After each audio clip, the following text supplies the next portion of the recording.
outline for this afternoon, a schedule, a plan for this afternoon. Wangapi tuna ratiba na mipango ya mchana huu leo? So I would like to teach for another hour. Nakwenda kufundisha ndani ya risala moja. So get your Bible and your notebook ready. Pata Biblia yako na ndani neno ambalo utakwenda kuandika. After 1 hour of teaching, we'll have some time of praise and worship. Na baada ya leo risala moja la kufundisha tutakuwa na wakati wa kusifu na kuabudu. And not too long. Na sio kwa muda mrefu. And then we'll go into our glory night. Na hiyo tutakuwa na nafasi ya kuwa katika ile usiku wa utukufu. Where we touch on themes like deliverance and healing. Ambapo tutakuwa na maeneo ambayo tutagusia kwa habari ya ukombozi na maeneo ya uponyaji. And we'll witness what God will do in our midst. Tukitazama kile ambacho Mungu ataweza kufanya katikati yetu. Hallelujah. Hallelujah. Hallelujah. Hallelujah. So this morning we started to study the power of God. Na asubuhi tulianza kujifunza kwa habari ya nguvu za Mungu.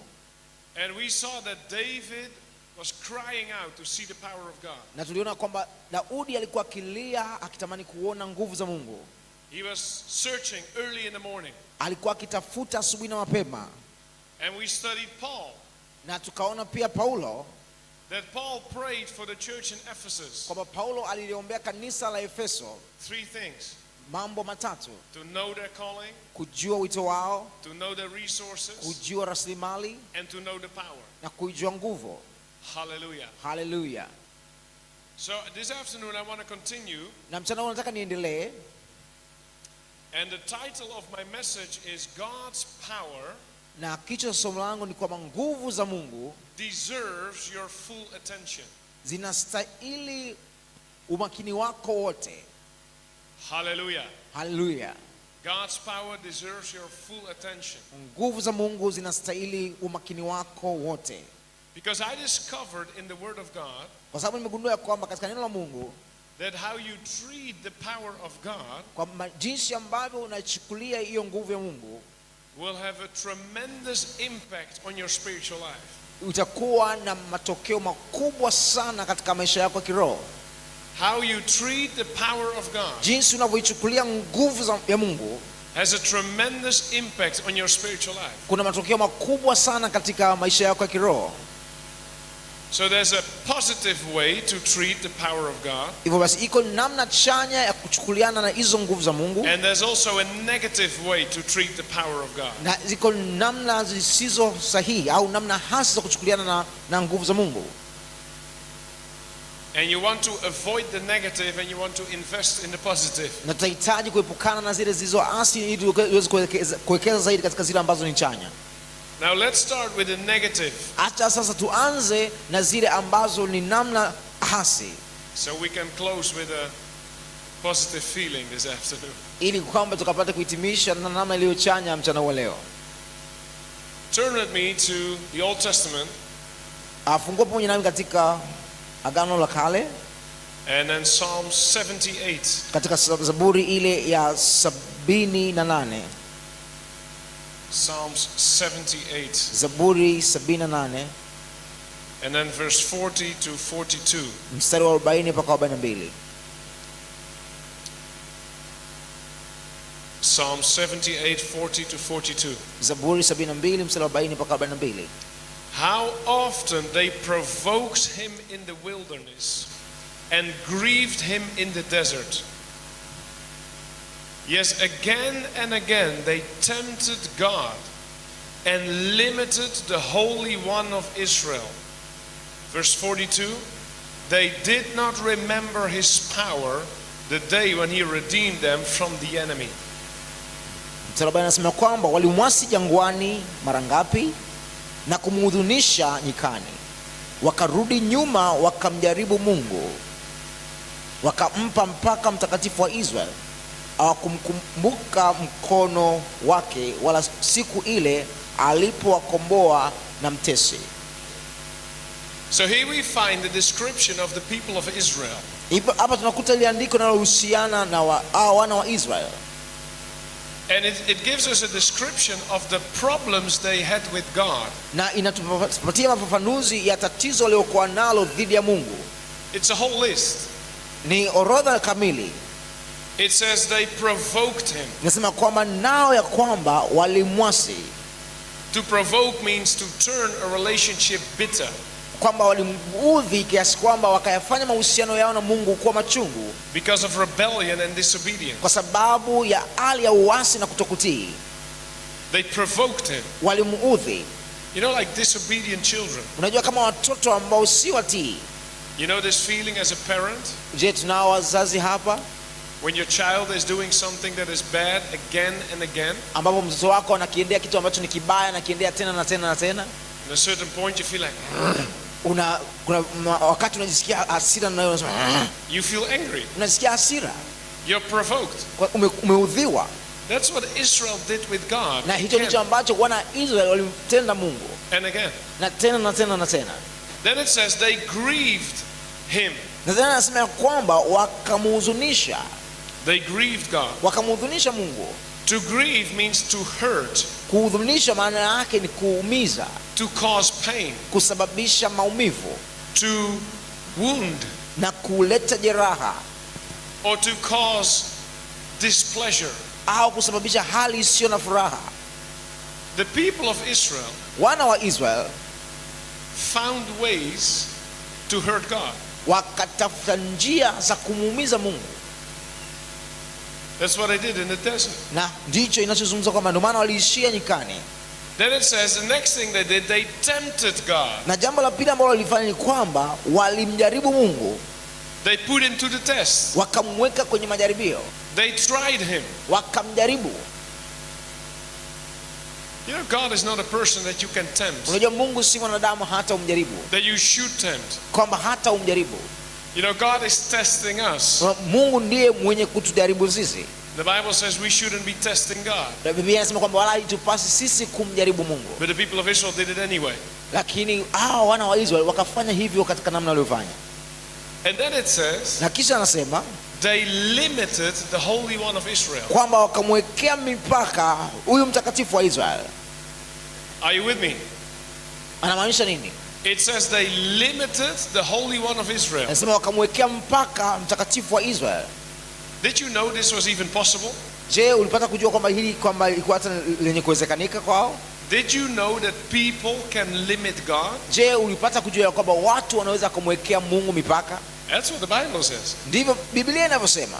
To limit someone, kumwekea mtu mipaka, it basically means to put someone in a box. Kimsingi inamaanisha kwamba ni kumweka mtu ndani ya sanduku.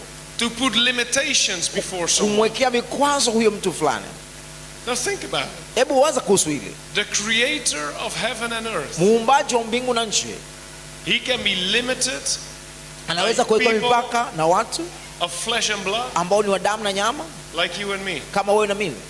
Now here's the big question. Ana hili ndio swali kubwa. How did the people of Israel do all this negative stuff? Kwa namna gani watoto hawa wa Israeli waliyafanya yote haya mambo mabaya? How did they grieve God? Ni kwa namna gani walimuudhi Mungu? How did they provoke God? Ni kwa namna gani walimkera Mungu? How did they tempt God? Ni kwa namna gani walimjaribu Mungu? How did they limit God? Ni kwa namna gani walimwekea Mungu mipaka?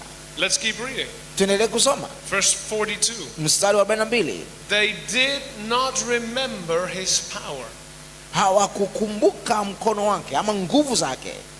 They did not remember his power. Hawakukumbuka nguvu zake. When the people of God pale watu wa Mungu forget the power of God, wanaposahau nguvu za Mungu, it leads to all kinds of problems. Upelekea matatizo ya kila namna. They start to grieve him, waanza kuudhi, provoke him, waanza kukera, tempt him, kujaribu and limit him. na hata kuweka mipaka.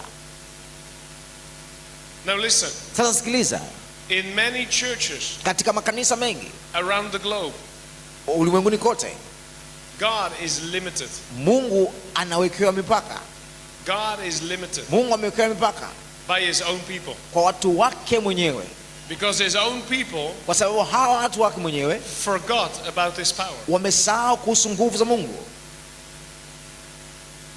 His own people forgot about his Ni power. watu wake Mungu mwenyewe ambao wamesahau nguvu za kimungu. They did not remember his power. Hawakukumbuka nguvu zake. I was listening to a preacher some time ago. Nilikuwa nikimsikiliza mhubiri wakati fulani uliopita. And he said something very strange. He said something strange. Akasema jambo moja la ajabu. He said this. Akasema namna hii. God will be to you Mungu atakuwa kwako who you want him to be. kwa jinsi wewe unavyomtaka yeye akapate kuwa. Think about it. Hebu waza juu hili. God will be to you Mungu atakuwa kwako who you want him to be. jinsi unavyomtaka yeye akapate kuwa kwako. And first I thought this is a strange thing to say. Mwanzo nikawaza nikasema hili ni jambo la ajabu kweli kweli. But then I thought he is right. Lakini kisha nikawaza nikasema kweli yuko sahihi. He is right. Yuko sahihi. Think about Jesus. Hebu waza kuhusu Yesu. The Bible says when you've seen Jesus, you've seen God. Biblia inasema kwamba ulipokuwa umepata kumwona Yesu umemwona Mungu. To certain people, Kwa baadhi ya watu Jesus was the healer. Yesu alikuwa ni mponyaji. Because they cried out, Jesus, son of David, have mercy, heal me. Kwa sababu walilia wakisema Yesu mwana wa Daudi, ni rehemu, niponye. They believed in his power. Waliamini katika nguvu zake. They remembered his power. Walizikumbuka nguvu zake. And Jesus was the healer to them. Na Yesu akawa mponyaji kwao. But then Jesus went to his own village of Nazareth. Lakini pale Yesu alipokiendea kijiji chake mwenyewe kule Nazareth, They did not remember his power. hawakuzikumbuka nguvu zake. Because they remember Jesus as the carpenter's son. Kwa sababu walimkumbuka Yesu kama mtoto wa fundi seremala. They said, hey, we know you. Wakasema wewe tunakujua. We know your sisters, we know your brothers. Tunawajua dada zako, tunawajua kaka zako. We even have some furniture that you've made. Tuna hata baadhi ya samani ambazo mlizifanya, Yeah, mlizitengeneza. we bought this chair from you Tulinunua hichi kiti kutoka kwenu when you were the carpenter. mlivyokuwa wafundi seremala. They did not remember his power. Hawakuzikumbuka nguvu zake. What happened? Nini kilichotokea? Jesus could not be the healer to them. Yesu akuwa mponyaji kwao.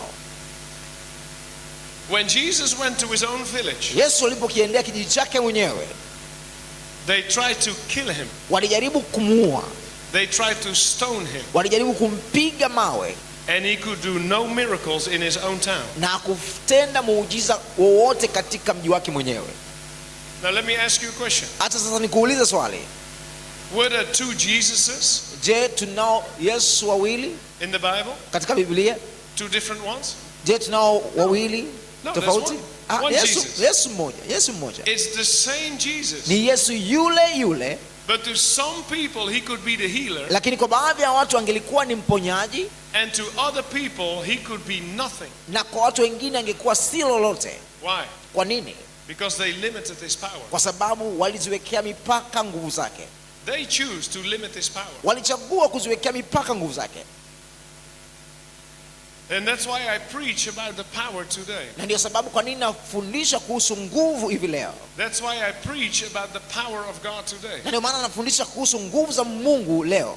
Because if God Kwa sababu kama Mungu can bring to your remembrance aweza kuleta katika nafasi yako kukumbuka his power, kuhusu nguvu zake, then he can be to you the healer today. hivyo basi aweza kufanyika kwako kuwa mponyaji leo. He can be the deliverer to you today. Aweza kuwa ni mkombozi kwako hivi leo. He can be the savior to Aweza you kuwa today. mwokozi kwako hivi leo. Hallelujah. Haleluya. You know, I do many conferences, Unajua nimefanya makongamano mengi and it's always amazing to me. na mara zote imekuwa ni jambo la kushangaza kwangu. When you have 10 people in a row, Unapokuwa na watu 10 katika mstari and you pray for 10 people, na unawaombea hawa watu 10, the results are very different per person. matokeo ni tofauti kabisa katika namna uwiano. Some people, they draw out of you the anointing Baadhi ya watu watakamata ule upako kutoka kwako kwa haraka because they believe in the power, kwa sababu wanaamini katika nguvu and they believe that you're a man of God, na wanaamini kwamba wewe ni mtumishi wa Mungu and they believe in the healer. na wanaamini katika mponyaji. And some people, Na baadhi ya watu they are like icicles, ni kama nguzo, like snowmen. ni kama wale watu ambao ni watu ambao wametengenezwa kwa theluji. I wonder why they come to the front. Ninastaajabu kwa nini wamekuja hapa mbele. I think of myself, Huwa nawaza mimi binafsi, why have you come? kwa nini uje basi? Why waste your energy? Kwa nini upoteze nguvu zako? You don't remember God's power? Wala uzikumbuki nguvu za Mungu? You don't believe in the ministry? Au amini katika hiyo You huduma? don't believe in the anointing? Au amini katika upako? God will be to you Mungu atakuwa kwako who you want him to be. kwa jinsi unavyomtaka yeye akapate kuwa kwako. God will use the space that you give him. Mungu atatumia ile nafasi utakayompatia. And if you give him a very small space, Na ukimpatia nafasi ndogo sana, you have a very limited God. utakuwa na Mungu ambaye ana mipaka midogo sana. But if you can enlarge your faith Lakini ikiwa waweza kupanua imani yako and remember his power, na kuzikumbuka nguvu zake, you give him a big space. utakuwa umempatia nafasi kubwa And miracles are easy. na miujiza zitakuwa ni rahisi. They did not remember his power, Au kuzikumbuka nguvu zake, and all kinds of problems followed. na matatizo ya kila namna yakafuata. Now let's move to the opposite, Sasa tuelekee upande wa tofauti, because I'm sure there's no one here who wants to limit God's power. kwa sababu naamini ya kwamba hakuna wao yote mahali hapa ambaye anataka kuziwekea mipaka nguvu za Mungu. Is that right? Hiyo ni sawa? We don't want to limit God's power, right? Hatuhitaji kuweka mipaka kwa nguvu za Mungu, si ndio? Hallelujah. So Haleluya. let's move to the other side. Hivyo tuelekee upande wa pili. How can we enlarge our hearts for God's power? Ni kwa namna gani tunaweza kupanua mioyo yetu kwa ajili ya nguvu za Mungu? The Bible talks about this. Biblia inatufundisha kuhusu hilo. There are certain things that you can do Kuna baadhi ya vitu ambavyo unaweza kuvifanya to enlarge the room for God's power. kupanua nafasi kwa ajili ya nguvu za Mungu. Turn with me to Psalms 59. Fungua moyo nami katika Zaburi 59.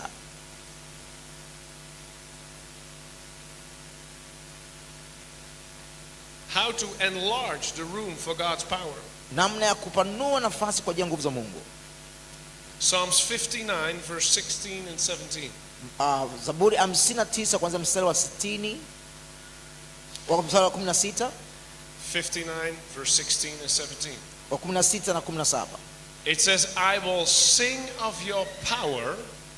Yes, I will sing aloud of your mercy in the morning, for you have been my defense and refuge in the day of my trouble. To you, O my strength, I will sing praises. For God is my defense, my God of mercy.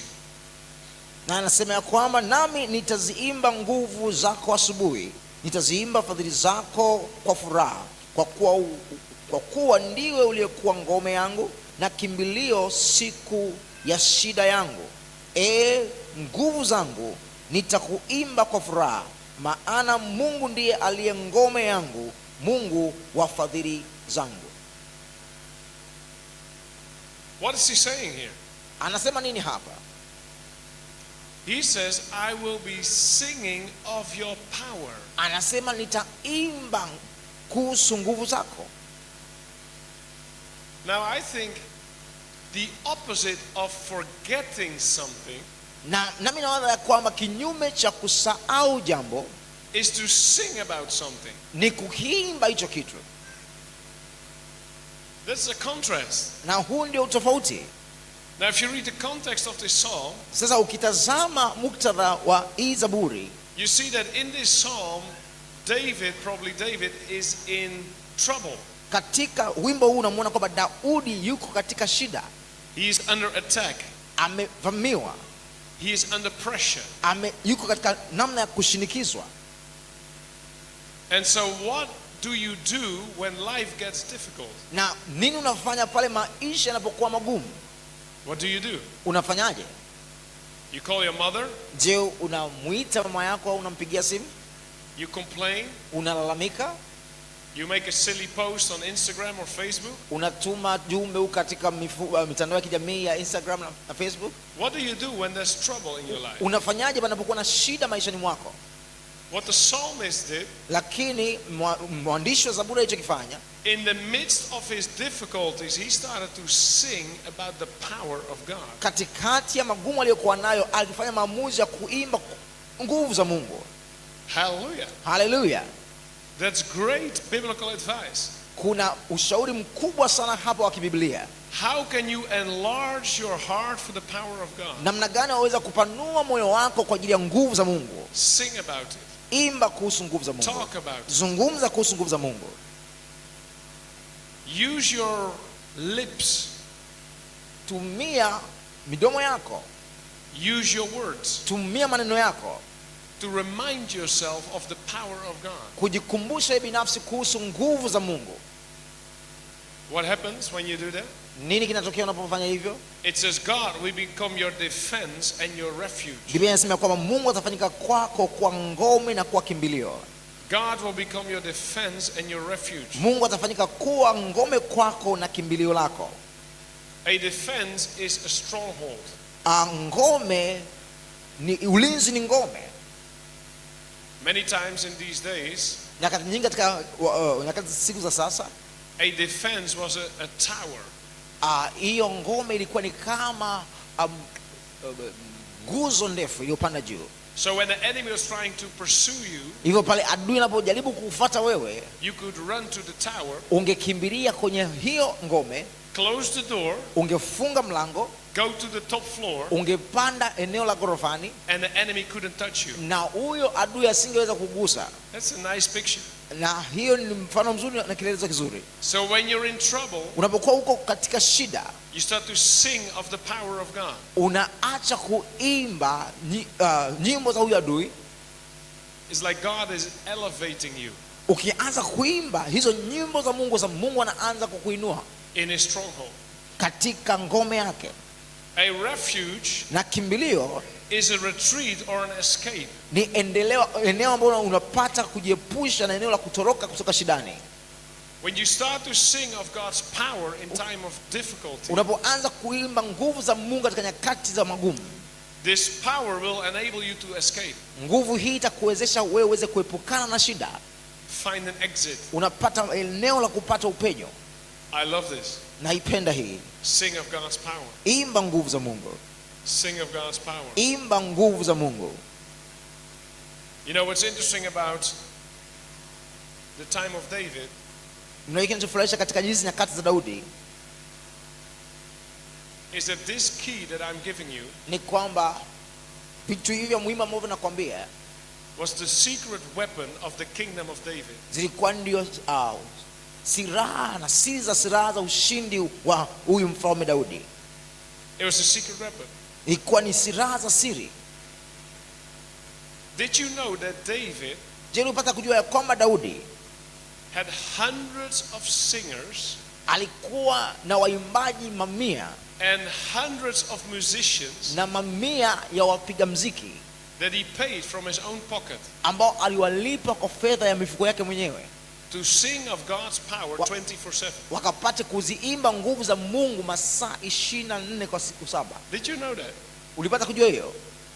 David set up a tent Daudi aliketi katika hema yake in his kingdom, katika nyakati za ufalme wake, where he paid wakati huko akilipa the choir, wanakwaya, the musicians, wapiga muziki to sing of God's power 24/7. wakaziimbe nyimbo za Mungu masaa 24 katika siku 7.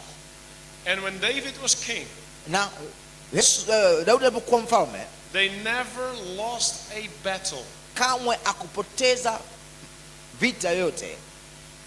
Never lost. Hata hakuwa na nafasi yote kushindwa katika vita. Do you see this principle? Je, unaiona kanuni hii? When you start to sing of God's power, Unapoanza kuziimba nguvu za Mungu, it opens a door of power for you. kimsingi hizo nyimbo zinafungua mlango wa nguvu kwako. And we sing about God's love. Tunaimba kwa habari ya nguvu za mpendo wa Mungu. We sing about God's holiness. Tunaimba kwa habari ya utakatifu wa Mungu. It's all good. Na hicho ndicho tunachokifanya. Keep doing that. Tuendelee kufanya hivyo. But we have to start to sing more about God's power. Lakini imetupasa kuanza kuimba zaidi kwa habari ya nguvu za Mungu. Are you with me? Je, mnanisikia? We have to sing about God's power. Imetupasa kuimba kuhusu nguvu za Mungu. Because what you focus your spirit on, maana kile unachokielekeza kwacho katika roho yako, is what is enlarged in your surrounding. hicho ndicho ambacho kitapanuka na kuongezeka katika mazingira yanayokuzunguka. It's true. Ni kweli. What you focus your spirit on kila ambacho unaelekeza roho yako kwacho is what you will start to see. ndicho utakachoanza kukiona. It's the same with preaching. Ni sawa sana na unavyohubiri. What a pastor preaches on, Kile ambacho mchungaji anakihubiri, you will start to see in the church. utaanza kukiona kanisani. It's a matter of focus and attention. Ni jambo tu la mkazo na umakini. We had a church in Cyprus some years ago. Tulikuwa na kanisa kule eneo la Cyprus miaka kadhaa iliyopita. And one day, na siku moja God told me to preach about water baptism. Mungu akaniambia ni kwamba nifundishe kwa habari ya ubatizo wa maji mengi. And he said you have to preach a series on water baptism. Na akaniambia imekupasa ufundishe kwa mfululizo kuhusu somo hilo la ubatizo wa maji mengi. So I started to preach about water baptism. Hivyo nikaanza kuhubiri kuhusu ubatizo wa maji mengi. I did it for 6 or 7 weeks. Nikafanya kwa majuma 6 ama 7 hivi. Every week I preached about water baptism. Kila juma nilipokuwa nikifundisha kuhusu ubatizo wa maji mengi, We baptized people in the Mediterranean Sea. tulikuwa tukiwabatiza watu katika bahari ya Mediterranean. Every week. Kila wiki. We didn't do this before. Hatukulipata kufanya hivyo awali. And when I stopped preaching about water baptism, Na nilipoacha kuhubiri kuhusu ubatizo wa maji mengi, we stopped having people that wanted to be baptized. tukaacha kuwa na watu ambao wanataka kubatizwa kwa maji mengi. I said, God, this is amazing. Nikasema Mungu anashangaza. What you preach about, you will see. Kile unachokihubiri ndicho utakachokiona. Amen. Amina. What you worship and sing about, you will see. Kile unachoabudu na kutazamia na kuimba ndicho utakachokiona. Sing of God's power. Imba nguvu za Mungu. Let's go to another one, Psalms 21. Twende katika upande mwingine, Zaburi 21.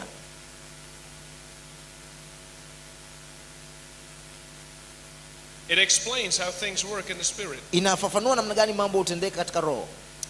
Psalms 21, I'm reading from the New King James at first. Zaburi 21 nitasoma katika Biblia ya King James. Verse 13. Ule mstari wa 13. It says, Be exalted, O Lord, in your own strength. We will sing and praise your power. Anasema Bwana utukuzwe kwa nguvu zako, nasi tutaimba na kuimidi nguvu zako ama uweza wako. It says, Be exalted, O Lord, in your own strength. Anasema utukuzwe Bwana katika nguvu zako. What does that mean? Anamaanisha nini? It means God rise up in your power and strength. Inamaanisha kwamba Mungu inuka katika nguvu zako na uweza wako. In a church, katika kanisa or in a conference, ama katika kongamano, there can be different levels of power. Paweza kuwa na viwango tofauti vya nguvu. Different levels of God's power that's present. Viwango vya Mungu, vya nguvu za Mungu katika uwepo wake.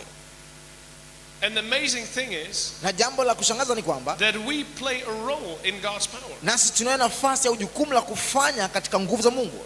Because here the psalm says, kwa sababu katika Zaburi hii inasema, Be exalted, O Lord, in your own strength. Bwana utukuzwe kwa nguvu zako. We will sing and praise your power. Nasi tutaimba na kuimidi nguvu zako. Hallelujah. Hallelujah. When we are singing and praising God's power, tunapokuwa tukiimba na kusifu nguvu za Mungu, when we are worshiping God's power, tunapokuwa tukiabudu nguvu za Mungu, God is rising. Mungu anainuka. He's arising. Mungu anainuka. He is exalting. Anatukuzwa. He is growing. Anatukuzwa. He is increasing. Anazidishwa. That's why the Bible says na ndio sababu Biblia inasema that God is enthroned on the praises and the worship of his people. ya kwamba Mungu amevikwa utukufu katikati ya watakatifu wake. Hallelujah. Hallelujah. Now God has a throne in heaven. Mungu anacho kiti cha enzi huko mbinguni. That's unshakable. Na ambacho hakitikisiki. Unchangeable. Hakibadiliki. But God also wants to build his throne on earth. Lakini pia Mungu anataka ajenge kiti chake cha enzi hapa duniani. And his throne is built on earth. Na kiti chake cha enzi kinajengwa hapa duniani. When we sing and we praise and we worship his power. Tunapoimba, tunaposifu na kuimidi nguvu zake. Hallelujah. Hallelujah. Hallelujah. Hallelujah. Arise, O God. Inuka Mungu. In all your power. Kwa nguvu zako. Day and night prayer. Usiku na mchana, maombi ya usiku na mchana. was David's secret weapon. Hii ndio ilikuwa ni siri au silaha ya siri ya Daudi. It's mind blowing. Hii David akili. was living in a tiny kingdom. Daudi alikuwa akiishi katika ufalme mdogo sana. On one side was Pharaoh from Egypt. Katika upande mmoja alikuwepo Farao wa nchi ya Misri. On the other side was the Assyrian kingdom. Na upande mwingine kulikuwa kuna ufalme wa Ashuru. A bit more to the east was the Babylonian kingdom. Na upande wa mashariki huko kulikuwa kuna mfalme wa Babeli. On the west side was the Philistine kingdom. Na upande wa mwingine wa magharibi palikuwa na ufalme wa Wafilisti. They were surrounded by powerful kingdoms. Daudi alikuwa amezingirwa na falme zenye nguvu. But as long as David had the worship and the praise going on, lakini kwa maadamu tu Daudi alikuwa na muda kumwabudu na kumsifu Mungu, no kingdom could defeat him. Hakuna ufalme ambao ungeweza kumshinda. Every battle he won. Kila vita aliishinda. Every battle he won. Kila vita na kila pambano alilishinda. Let's sing and praise and worship the power of God. Na tuimbe na kuabudu nguvu za Mungu. Now one step deeper. Na hatua moja zaidi. One step deeper. Hatua moja zaidi. When we sing and praise God's power, tunaposifu na kuimba nguvu za Mungu, the Bible says there is an exchange happening. Biblia inasema kwamba kuna mabadilishano hutokea. There is an exchange happening. Panakuwa na mabadilishano ambayo hutokea. You can read about this in Psalm 68. Waweza kusoma hilo katika Zaburi 68. There's an exchange happening. Panakuwa na mabadilishano ambayo hutokea. Psalm 68. Zaburi 68. 34, 35. 34 na 35. Psalm 68, 34, 35. Zaburi 68, 34 na 35. It says, ascribe strength to God. Biblia inasema kwamba hesabuni, ascribe strength or power to God. Biblia inasema kwamba mhesabieni Mungu nguvu. What does it mean to ascribe? Inamaanisha nini hii kuhesabia? Inamaanisha nini? To ascribe means to attribute. Kuhesabia maana yake ni kusifia. To accredit. Ni kupatia sifa sahihi. To associate. Ni kuhusianisha. To connect. Kujiunganisha. So the psalm here says, hivyo basi huyu mwandishi wa Zaburi anasema, use your lips, kwamba tumia ulimi wako, your words, maneno yako, to connect God, kumuunganisha Mungu, to the concept of power. Katika ile dhana ya nguvu. You understand what I'm saying? Unaelewa ninachosema? When you talk about God, unapozungumza kuhusu Mungu, you use words. Unatumia maneno. To say, God, you are powerful. Kusema Mungu wewe ni mwenye nguvu. You have all the power. Wewe una nguvu zote. You can do all things. Waweza kutenda mambo yote. Every enemy is crumbling before you. Kila adui anapomoka na kuanguka mbele zako. No one can stop you. Hakuna awezaye kukuzuia. You have all the power. Una nguvu zote. In heaven. Uko mbinguni. On earth. Hapa duniani. Even below the earth. Hata chini ya dunia. You have all the power. Una nguvu zote. You have all the power over hell. Unazo nguvu hata kuzimu. You have the keys of life and death. Unazo funguo za uzima na mauti. You connect God to power. Unamuunganisha Mungu na kumhusianisha na nguvu. Ascribe strength to God. Mhesabieni nguvu Mungu. Listen how he continues. Sikiliza anavyoendelea. His excellence is over Israel. Enzi yake i juu ya Israel. His excellence is hovering. Enzi yake imetamalaki over Israel. Juu ya Israel. His strength is in the clouds. Na nguvu zake zi mawinguni. 35. Oh God, you are more awesome than your holy places. Mungu ni mwenye kutisha. Listen, the exchange comes right now. Tazama mabadilishano yanatokea sasa hapa. The God of Israel is he who gives strength and power to his people. Kwamba Mungu wa Israeli yeye ndiye mwenye kuwapa nguvu watu wake. Wow. Wow. Wow. Wow. This is a good deal. Hii ni jambo jema. What does the Bible say? Biblia inasemaje hapa? Let me try to say it as simple as I can. Hata nijaribu kuirahisisha kadri niwezavyo.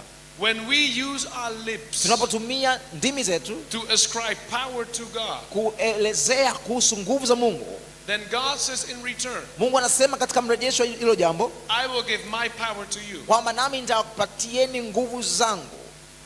That's a good deal. Hilo ni jambo jema. That's a very good deal. Hili ni jambo jema, Because words are free. kwa sababu maneno ni bure, Words are cheap, maneno ni rahisi. right? Sawa, You don't have to pay any money here maneno hayana gharama, uhitaji kulipa fedha yoyote in this church hapa kanisani to ascribe power to God. ili ukaweza kuelezea nguvu za Mungu, It only costs you some time. na itakugharimu yamkini muda fulani, And you have to move your lips. kwamba utahitaji tu kutezesha You say, God, you're powerful. kutezesha midomo yako kwamba Mungu wewe You ni are the nguvu, King of kings and kwamba wewe the ni Lord of mfalme wa lords. ufalme, ni Bwana wa bwana, You rule forever. unatawala milele, Your throne is unshakable. kiti chako cha enzi akitikisiki. And as you do this, Na kadri unavyofanya hivyo, you ascribe strength to the Lord. unaanza kumwazimisha Bwana katika nguvu zake, God opens a channel. na Mungu naye ufungua mifereji, naye anaachilia nguvu zake, He starts to release power in anaanza your life. kuachilia nguvu zake, Because it's God kwa sababu yeye ni Mungu who gives power atoaye nguvu and zake strength na uweza to his people. kwa watu wake. There's an exchange that happens. Kuna mabadilishano ambayo hutokea When we sing about God's power, tunapoimba kuhusu nguvu za Mungu, when we preach about God's power, tunapohubiri kuhusu nguvu za Mungu, when we talk about God's power, tunapozungumza kuhusu nguvu za Mungu, there's something supernatural happening. kuna jambo la kiungu ambalo hutokea. We start to merge with the power of God. Tunaanza kushikamanishwa na nguvu za Mungu. Are you listening? Unasikiliza? We are entering into the power of God. Tunaingia katika nguvu za Mungu. We start to become filled with the power of God. Tunaanza kuwa ni watu ambao wamejawa na nguvu za Mungu. Hallelujah. Haleluya. Now listen. Sasa sikiliza. Many Christians, when they have problems, Wakristo wengi wanapokuwa na matatizo they make a mistake. wanafanya makosa, Because they don't start to talk about the power of kwa God, sababu hawaanzi kusema kwa habari ya nguvu za Mungu, but they start to talk about their problem. bali wanaanza kuzungumza kuhusu matatizo yao, And they use many words na wanatumia maneno mengi to talk about their problem. kuzungumza kuhusu matatizo. Yes, my back is hurting. Ndio hii imechukuliwa, It's hard to walk. ni nguvu sasa, I basi yangu can't imechukuliwa, siwezi lift kutembea, anything. siwezi kutembea, I don't sleep very well. silali vizuri, And this and that. na And, hiki na kile na kile, and we use words na unatumia maneno to talk about the problem. kuzungumza kuhusu matatizo. Now what happens? Na nini sasa ambacho hutokea? The problem grows bigger and bigger. Matatizo yanakuwa makubwa zaidi na zaidi, It's a mistake. na hilo ni kosa. I'm not saying we should be dishonest. Wala sisemi kwamba imetupasa kuwa watu ambao sio Okay? halisia, I'm not saying when you have a back pain wala sisemi kama unapokuwa na maumivu ya mgongo and someone asks you, how are you doing? na mtu akiuliza hali yako ikoje, You say, I'm fine. useme tu niko sawa, Yeah, I'm really fine. niko sawa kabisa. Okay? This is not what I'm talking about. Simaanishi namna hiyo. You can be honest. Waweza kuwa halisia kabisa na muwazi I have a back pain. kwamba na maumivu ya mgongo, But then you switch. lakini tokea hapo unabadilisha And then you gia, start to talk about the na power of sasa God. unaanza kuzizungumzia You say, nguvu za yes, I have Mungu. a back pain. Nasema ndiyo na maumivu ya But mgongo, my God is the lakini healer. Mungu wangu ni mponyaji, And my God na has the power Mungu wangu anazo nguvu to heal my back, za kuponya mgongo to wangu, bless my sleep. kuniweka vizuri usingizi wangu. Use your lips to talk about the power of God. Tumia kinywa chako kuzungumza nguvu za Mungu. Ascribe strength to Hebu God. tamka nguvu za Mungu, And God becomes bigger na Mungu anakuwa mkuu and your problems become smaller. na matatizo yako yanakuwa madogo, And the power of God will heal you and bless you. na nguvu za Mungu zitakuponya na kukubariki. There's a power exchange. Kuna mabadilishano ya nguvu, There's a power exchange. kuna mabadilishano ya nguvu, And all we have to do is talk about the power of God. na tunachohitaji kukifanya tu ni kuzungumza kuhusu nguvu za Mungu. Hallelujah. Haleluya, Hallelujah. haleluya. Now, if you have problems in your life, Sasa kama unayo matatizo katika maisha yako, whether it's physical, iwe ni matatizo ya kimwili, you have pain or sickness, una maumivu au ugonjwa, or maybe it's financial, yamkini ni masuala ya kifedha, or maybe it's relational. yamkini ya kimahusiano. If you have any trouble, Kama una tatizo lolote, I want you to stand. nataka useme,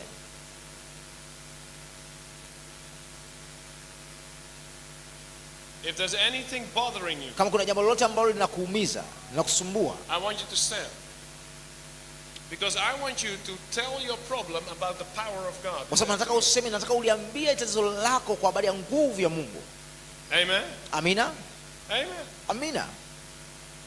So if you need to overcome something in your Kama life, unataka kushinda jambo katika maisha yako, a sickness, a pain, a disease, liwe ni magonjwa, maradhi Financial au problem. maumivu, tatizo la kifedha, relationship problem, tatizo la kimahusiano, please stand with me.